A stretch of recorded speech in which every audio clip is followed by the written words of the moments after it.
Muchas gracias, Laila. Sin duda, cifras muy importantes que te agradecemos que hayas compartido con nosotros. Para continuar con nuestra agenda, tengo el honor de presentar a Oren Simanayan. Otra vez, porque no sé. Tengo el honor de presentar a Oren Simanayan. Él nos visita desde Israel, donde está al frente de Startup, que es el centro de emprendimiento de la Universidad de Tel Aviv. Oren tiene una labor increíble: asesorar startups, trabajar con emprendedores, creadores y constructores de comunidades para hacer que sus ideas se vuelvan realidad, principalmente en las verticales de software, móvil, web, comercio electrónico y dispositivos médicos. Démosle la bienvenida a Oren, por favor.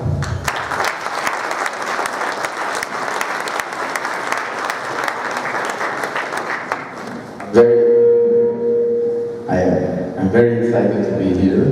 I think a little bit lower volume. So I thought to myself what I'm going to talk about today. Yoni told me, share a little bit, something on what's going on in Israel. So I said, yeah, let's do it, Yoni. Maybe we'll talk about football, yeah? World Cup. So we'll touch a little bit about it, but a little bit about my background. So I'm excited because I spent 12 years at Tel Aviv University, left the university 6 months ago, and it's like a marriage, it's like love and hate. One day you come to the university, you like it, one day, I'm supposed to be politically correct, you very much like it. So in general, 12 years, and I also, you'll see here, is checking that I'm being a good boy, our professor. So in 12 years I spent building the Innovation Center at Tel Aviv University and then setting up the venture capital activity, which is called Tower Ventures, and now it's managed by a good friend. Parallel to that, I spent 20 years as an arbiter, football referee, the top leagues in Israel, and I also did some FIFA, futsal international matches, so it was a nice mix in life that brings together some of the points that I would like to touch, talking about technology trends.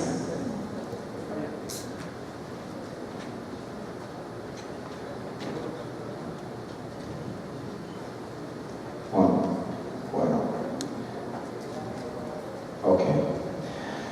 What is the reason that we see any evolution in the technology trends in general? First of all, digitalization is something that we cannot fight. It's happening. Then we had a crisis 10 years ago.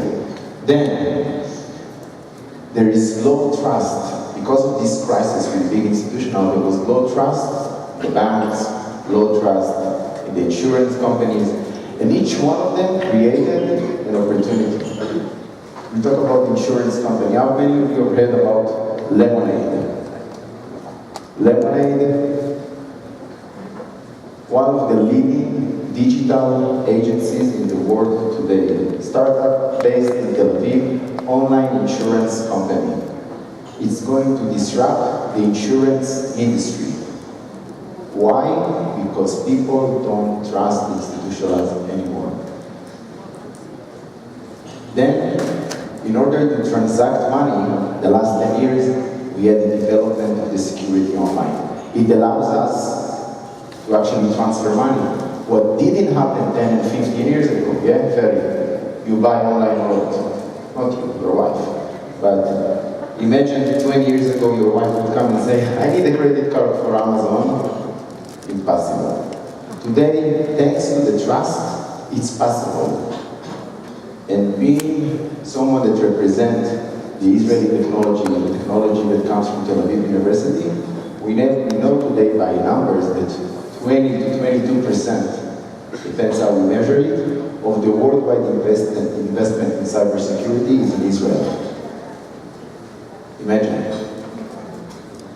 And then it created a situation in which so many platforms came to the world. The we economy, as we call it. But the we economy is not coming from the institutional, that they sit at the banks and they, at the board of La Caixa or one of the banks here, they say, You know what? Let's build an app that people will be able to transfer money through our new system. No, they want it classic, they want it old-fashioned. They don't want to shoot at a leg. They want to make sure that everything is stable, classic, and nothing is disruptive. Even though they know that they need to be disruptive, but they're not doing it. So who is doing it? Carlos Glatt is doing it, and many other entrepreneurs. Yes. There was a survey among 677 corporate strategy executives. One of the most interesting outcomes is that almost 85% said that innovation is crucial. Yeah? Some of you that are managing large corporates, and on a daily basis you will ask, you have the classical work, and you will ask how innovation is important to bring new activities to the company, new thoughts, and 85% will say it's crucial, it's important. But 78% of them are doing basic, classic innovation, which is, we need an IT department, okay, IT. But nothing is disruptive. Everything is basic. Everything is by the book to make sure that, okay, we need a mobile app for the bank, we'll have a mobile app. Disruptive companies defined as those that are the top 15 companies by their performance. And disruptives are the ones that are actually taking innovation from a risk point of view. Risk point of view, it means by numbers to invest in units that will screen, scout, and invest in innovation, which does not happen in many of the leading corporates and organizations today. While they say that they care about it and it's important, do they do something? No. So where is the opportunity? Why am I standing here and sharing this with you? In every ecosystem, I think, beside Israel, but in every ecosystem, you have natural, huge industries. So in Israel, we have Teva, but most of the industries that are kind of developed are IT-oriented. I'm talking about the old industries that are not yet digitalized. That in the value chain, when I presented the value of innovation, the evolution, digitalization is the first one. Because this is the final result we want to come through. And this is where it starts. Because that's the market today. You cannot compete young entrepreneurs that are doing what you're doing with 1,000 employees, but are doing that better. 12 employees started doing the insurance company in Tel Aviv, raised over $100 million, and now they're going to be the biggest agency. While many other huge insurance companies, including Allianz, are not there yet.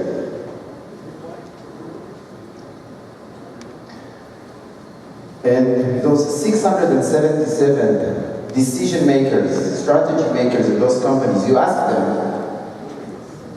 how do you think that you measure the importance of doing innovation while you're not doing innovation? 9% and 32% say that it's crucial and their business depends on that. But in reality, 75% of them what are doing? Nothing. Nothing. So there are two types of people that sit here. People that own company and, I suppose, entrepreneurs. It takes between 1.5 to 2 years to issue a product at one of those companies. Because bureaucracy, to raise money, and political orientation, you go to the CEO, he says, it's not my responsibility, you go to the CTO, you go to the and then months by months, and they're losing momentum. And even if they do think to do innovation, and to invest in disruptive innovation, on the risk side, it takes too much time. While they are extremely at risk. So it's irrational decision making. On one side, you say 75% they do nothing, and on the other side, they said that 42% that they might lose their business tomorrow. On the right side, we see the one that are actually facing the most disruptive need for innovation. Media and entertainment people are at the highest risk. They are exposed on the highest level to innovation, which means that if they are not going to be able to adopt innovation, they're going to be outside of the game. Transportation. So we always like to say ways, but there is also Move It and many others. Transportation is being disrupted. And then financial services. Financial services like lending, and of course education. Each one of you learned today online more than you learned by book or face-to-face. If you think about it for a minute. And we talked about insurance. 43% of the 677 decision makers at the corporate, they have an innovation process. What is an innovation process? It's internal and also external. It means that if you are managing a company and I come to you and say, listen, I have an interesting idea, you don't know what to do with me. As an employee or as a customer. Two types of people, of segments that bring the most innovation, Santiago, are customers that complain, yeah?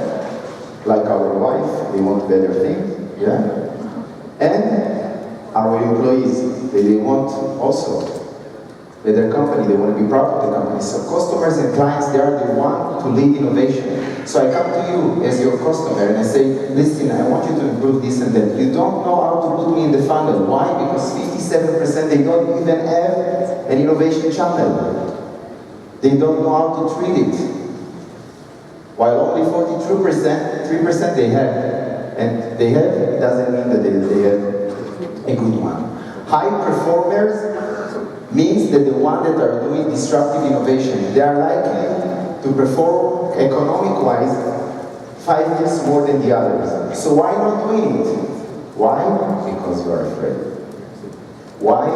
Because you are day-to-day busy with the regular things and you don't sit to think and take the risk for yourself or for the company to say, okay, I need to take the pen and paper and to decide where I'm leading the company, while most of you know that you need to do it, you're not doing it. The trends are many in the world. AI, machine learning, I can talk about it for hours. It's not about that. The idea is to understand why trends are coming to the world. Where is the meeting point for them? And what is the motivation for those trends? And there are 3 channels. Technology trends come from the industry. All industries, they need to be digitalized. This is what we define as technology inclusion. Inclusion in life means that we need to include more industries, inclusion tech, into the digital world. Which industries? All of them. In what level, how much to invest in that, depends of course on the industry. Food will never going to be like energy. And so on. Social inclusion. Social inclusion means that if I analyze the Israeli community, so we are 8.6 million people, 20% of the Israeli population are Arabs, Muslims, and then there are approximately 3 million people that live in the center of Tel Aviv and the cities around it, but many of them live in the periphery. So the inclusion is social inclusion, to have more people engaged and exposed to innovation. And as we like to call it by the ecosystem wording, gain and come and make them be part of the forest. If you're not part of the forest, you cannot invent. You don't really understand the language. So social inclusion. And the third one is geography. A lot of people like to talk about how Silicon Valley is doing well, how Israel is doing well, how Israel is doing well, how Berlin is growing. And then they said, you know, I'm based here in Southeast Asia in a small country named Kyrgyzstan. My opportunities are limited, that's true. But because the world is flat today, and because industries in different regions have specification, the ability is to see what exists around your area and from there to grow. And if we see some of the communities in Israel that deal with tech, you will be surprised. Law and tech is booming. You go to the dry lawyers, boring people, and they are now excited. They are partying. Why? Because they have their accelerators. We have now legal tech accelerators at those firms. The boring people are the coolest people. To tell you about the results, of course we talk about food and education and cyber, but transportation, this community, eco-motion. 6 years ago, Israel decided more or less to put a lot of efforts in transportation to disrupt this industry.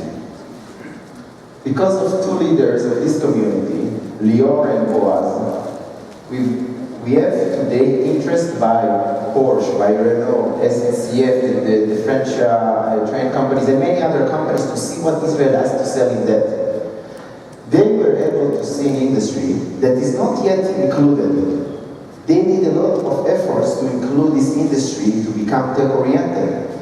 The same with food. Now in the northern part of Israel, food technology is booming. And many other industries are talking. So, to get along with going back to sport, and you guys did very well in the World Cup. I know that you are complaining a little bit. But I think that, or I will ask, the 10,000 athlete Olympic competition, they started measuring it 1930, almost 100 years ago. What was the record? Don't Google it, Manuel Rivera. What was the record 1930 for 10,000 meter running for men? Throw numbers. 27, 13, 26, 1930. More? 28. What is 40? 45. It was 35. Don't count me on the seconds, yeah? 35. What was the record last year? Ferry, one day I told you, I know Marathon New York, Marathon Brazil, I know marathons you take. So, 25. 10 minutes in less than 100 years. 10 minutes, it's amazing. 10 minutes. Now, we ask ourselves, what's going to be in the next, not 100, 50 years to come? It's going to be 15? We take the limit of the body and it's going to be in seconds. So what's the point in giving this example?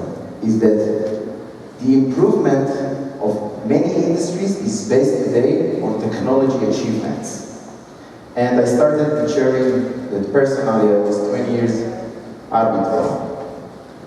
My mother really likes it. She always sent my father to the stadium. And he got back home and then she said, what did they say about me? No, many people are rushing tranquilo.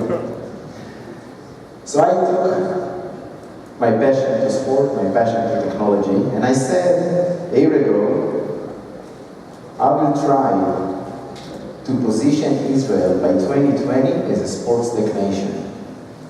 Israel, we are, what's the rank of Mexico soccer rating? 16. Israel is 98 now. We are breaking every year negative record. And this guy from Israel wants to position Israel as a sports tech nation. It's a sports tech, it's not a sport. Yeah? So many people say, what? We did innovation at universities and here and there. So I called a friend. I know him for 6 years. We had a master class in Instituto Impresa in Madrid. His name is Dida Kli. He is one of the Junta, the board member at FC Barcelona. I called Dida and said, Dida, listen, I heard that you're doing something around innovation. He said, not yet, but we are planning. This was 2 years ago. And then, how much? 5. And then I called him like 6 months later. I said, Dida, you're a friend, so you're doing innovation. Come see what's going on in Israel. He says, all right, first of all, I'm going to San Francisco, and then he's Chinese. China, and then I'll come and see what's in Israel. Then I called him and told him, Didak, I bought you a ticket on this and that. It took like 3 months. You're coming to Israel. He said, I cannot, but I will send the FC Barcelona strategy and the club strategy manager to come to Israel. And he called me, he says, how many companies you have? And I was at the beginning. I said, we have more than 100 companies. Wow, all of them are sports tech? Yes, fan engagement and health and fitness, whatever you want, we have it all. I said, okay. So you know what, 3 months is too much, I will come in 2 weeks. 2 weeks. Now I need to plan everything. I said, okay. So I started working, analyzing what exists. Numbers, how many companies raised, which companies are operating in Israel and acquired companies. So I saw that Nike acquired an Israeli company, Nielsen, all of them that are dealing with sports and technology. And I saw that there are more than 100 startups really that raised in total $650 million. Okay, there is a game, probably. Then I said, okay, but in order to build inclusion process, to take the sport industry into technology, you need to go bottom up. You need to find technology one by one, analyze them, and create story. This is the sports technology ecosystem today in Israel after 1 year. More than 170 companies, some of them are the leading ones, some of them are already working in Mexico, and more than that, leading partnership with FC Barcelona and many other leading organizations. So it's all about thinking about inclusion and starting bottom up. It takes a lot of time and a lot of energy to do this. And to one by one analyze and see what do they do. That you can Google Pixelot, that they are,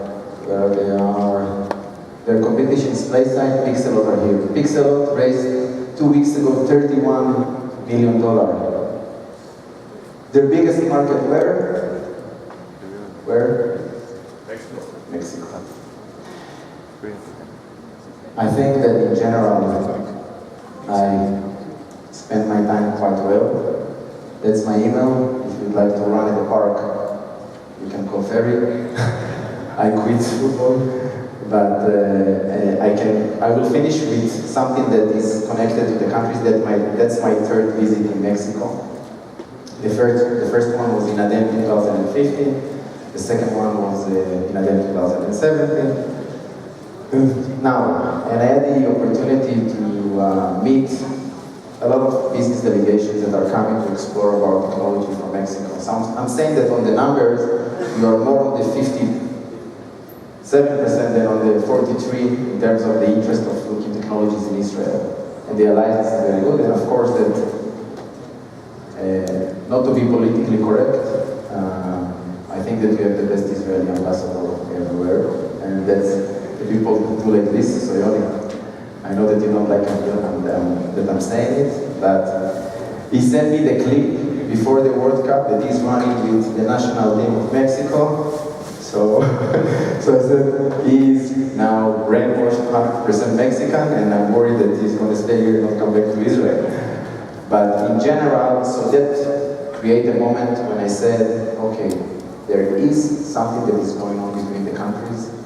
There is need in this market, there is opportunity in Israel and in Mexico, and let's connect it.